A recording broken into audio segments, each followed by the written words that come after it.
तो मैं डॉक्टर राजकुमारी शर्मा आज आपके समक्ष आधुनिक काल का सामान्य परिचय देते हुए उसकी प्रस्तुतियों के बारे में यह पूर्ण रूप से आपको विस्तार से जानकारी दूंगी। आधुनिक काल में देश की राजनीतिक परिस्थितियां अनुकूल नहीं थी। मुसलमान के आक्रमणों से लगातार देश की जनता आक्रांत थी। अपने धर्म का प्रचार प्रसार कर पूरे देश में अपना आधिपत्य स्थापित करना चाहते थे। 18वीं शताब्दी के अंत तक भारत में अंग्रेजों का आगमन एक महत्वपूर्ण घटना थी। व्यापार की दृष्टि से आए अंग्रेजों ने 19वीं शताब्दी तक दूसरे दशक तक अपनी सत्ता का प्रचार प्रसार कर लिया था। मुसलमानों के हाथ में शासन की बागडोर रहने के फलस्वरूप जनता की बोलचाल की भाषा में उर्दू पूरी तरह से रच बस गई थी। अंग्रेजों ने भारतीय जनता को भली भांति समझ लिया था। आधुनिक काल के आरंभ में गद्दे का महत्व बढ़ता गया। गद्दे का महत्व वैचारिकता के आधार पर किया गया। आधुनिक काल में गद्दे के साथ साथ पद्य का भी महत्व बढ़ता गया। भारतेंदु के बाद के युग में कविता पर गद्यात्मकता का प्रभाव दिखाई देता है। आधुनिक युग में निबंध, नाटक, उपन्यास, कहानी, रेखा चित्र, आलोचना आदि गद्य की महत्वपूर्ण विधाएं हैं।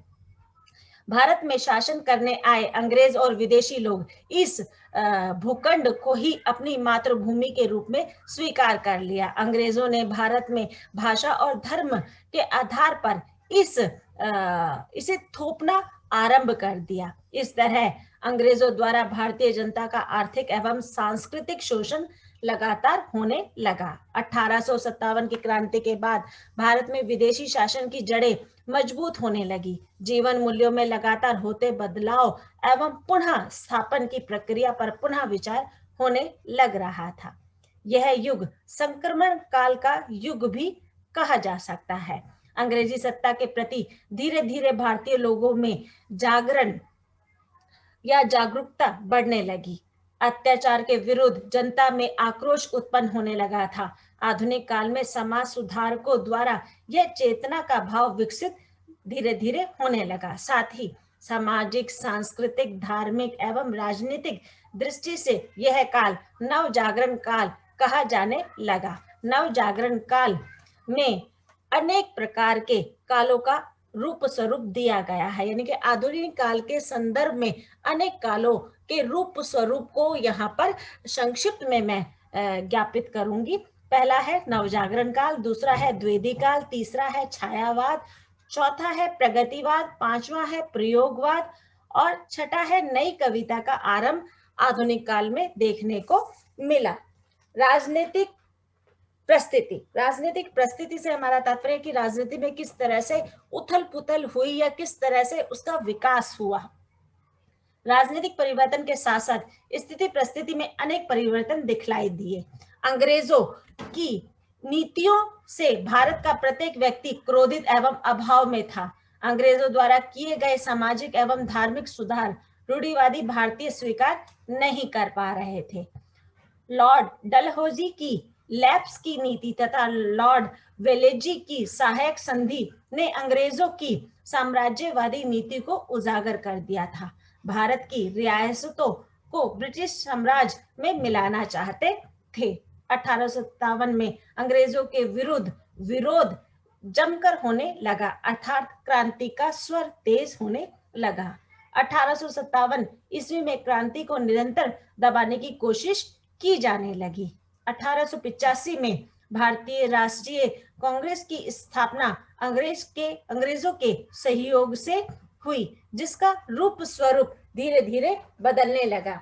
अंग्रेजों की या कांग्रेस की स्थापना होने से छोटे छोटे सुधारों की उसमें भूमिका या मांग दिखाई देने लगी, लेकिन बाद में अधिकारों की मांग भी करना आरंभ कर दिया। अनेक प्रकार के आंदोलन उस समय में चलाए गए, जैसे चंपारण आंदोलन, असहयोग आंदोलन, सविनय अवज्ञा आंदोलन। इन आंदोलनों ने पूरे देश में देशभक्ति की धारा बहने लगी। वहीं दूसरी ओर नेता समाज सुधारकों ने अंग्रेजों के विरुद्ध आंदोलन कर देश में एकजुटता का भाव स्थापित किया जाने लगा। इस काल को हम देखते हैं कि सर्वश्रेष्ठ काल भी माना जाता है। अनेक प्रकार के इसमें परिवर्तन देखने को मिले। साथ ही साथ हम देखते हैं कि किस तरह से इसकी स्थिति परिस्थितियों में भी अनेक प्रकार से परिवर्तन आए, जैसे कि आर्थिक परिस्थितियों से हमारा तात्पर्य है कि किस तरह से समाज में धन, बेरोजगारी या अर्थव्यवस्था बिगड़ती चली गई, उसका रूप स्वरूप आर्थिक स्थिति परिस्थिति के आधार पर किया जा सकता है। अंग्रेजों द्वारा लागू की गई नीतियों में लाभ कम और शोषण ज्यादा दिखाई देता है। उनका मुख्य उद्देश्य भारत में आर्थिक संसाधनों का प्रचुर मात्रा में उपयोग करना था। वे कच्चा माल कम लागत में लगाकर भारत में महंगे दामों में बेचना उनका प्रमुख उद्देश्य रहा। इस बदलाव के कारण भारत की आर्थिक व्यवस्था में निरंतर गिरावट आती चली गई और उद्योग धंधे चौपट होते चले गए। भारत में रोजगार ना के बराबर था, क्योंकि इस बदलाव या परिवर्तन के कारण भारतीय कारीगर बेकार होते चले गए, बेरोजगारी फैलती चली गई, लोग रोजगार की तलाश में इधर उधर भटकने लगे, गांवों को छोड़कर शहर की ओर पलायन करने लगे, जिससे शहरों की जनसंख्या में दिनों दिन बढ़ती लगातार जा रही थी। इस आर्थिक व्यवस्था में रिक्तता आने से सभी अंग्रेजों के शिकार एवं शोषण में लगातार पिसते चले जा रहे थे। इस दौरान भारतीय अर्थव्यवस्था को सुचारू रूप से चलाने के लिए स्वदेशी आंदोलन की शुरुआत हुई। खादी तथा अन्य वस्तुओं का प्रचार प्रसार इसी आर्थिक व्यवस्था के रोष का एक प्रमुख कारण यहाँ पर दिखाई देता है। कहने का तात्पर्य यहाँ पर यह है कि अंग्रेजों का जो मुख्य उद्देश्य था, भारत का आर्थिक शोषण करना था, जिससे देश की आर्थिक व्यवस्था को पूरी तरह से काबू कर अपना साम्राज्य स्थापित कर ले तथा जमींदारी प्रथा को भी पूर्ण रूप से उस समय में समर्थन या समर्पित रूप वहां पर दिखाया गया। अंग्रेज की दमनकारी नीतियों से भारतीय शोषण से अपना जीवन यापन कर रहे थे। पंचवर्षीय योजनाओं तथा व्यवसायों के प्रचार प्रसार में महत्वपूर्ण बदलाव वहां पर दिखाई दे रहे थे। सामाजिक और धार्मिक परिस्थिति, इस युग में दोनों तरफ से समाज और धार्मिक सुधार की बातें की जा रही थी। भारत में अंग्रेजों की कूटनीतियों का सामाजिक एवं धार्मिक रूप से प्रभाव लगातार पड़ रहा था। इस काल में दोनों ओर से सामाजिक एवं धार्मिक रूप से सुधार की बातें लगातार होने लग रही थी। विदेशी समाज सुधारक लॉर्ड विलियम ने सती प्रथा, कन्या वध जैसी सामाजिक बुराइयों के प्रति विरोध एवं आक्रोश उत्पन्न कर उन्हें अवैध घोषित कर दिया था। विधवा विवाह को समर्थन दे अधिनियम पारित कर दिया। भारतीय समाज में भी समाज सुधारकों ने अहम भूमिका निभाई, जिसमें से प्रमुख है विवेकानंद, दयानंद सरस्वती आदि ने धर्म के प्रति जो आडंबर रूढ़ियां थी उनके विरोध में अपनी आवाज उठाई। महात्मा ज्योतिबा फूले और अंबेडकर ने दलित और शिक्षा के प्रति या नारी शिक्षा के प्रति अपनी आवाज को बुलंद किया। सामाजिक और धार्मिक व्यवस्था में इन बदलावों का प्रभाव सादृश्य या साहित्य और इतिहास दोनों में दिखाई देता है। साहित्यिक परिस्थितियां, आधुनिक युग का साहित्य जन सामान्य का साहित्य है। इसमें समाज की यथार्थ स्थिति का वर्णन किया गया है।